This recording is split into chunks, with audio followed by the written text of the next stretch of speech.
watching this in the morning. I know it's late at night, but wanted to give everyone a quick heads up that the portal for you post-warranty maintenance customers out there is now live. This is a game changer for you. A lot of your end users have been requesting or asking if Procuri offers a portal so they don't have to call or email in a ticket if there is an issue. Those options will still be available, so they can call and email, but they can also submit tickets via the portal, and they can track their assets and the progress of resolution in real time, and you as a reseller can actually have access to this as well. A lot of people are hands-off once their customers go to a post-warranty maintenance company or third-party maintenance company, but there are some of you out there that do like to keep the transparency open and monitor what kind of issues, if any, that your customers may or may not be having. So you also have the ability to have access to that portal. So it's a game changer. If you'd like to schedule a demo, you can DM me, call me, email me, whatever's easiest, but this, again, is a game changer. It's a huge opportunity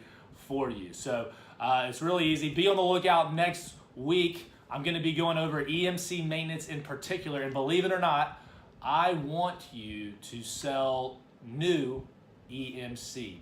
Yes, you heard that right. I want you to sell new EMC, and I'm going to explain why third-party maintenance, specifically on EMC storage equipment, is important, and how that oftentimes can be just the thing you need to help push a newer solution. So be on the lookout for that video next week. Thank you guys so much for the support, and I will talk to you all soon. Thanks so much. See you.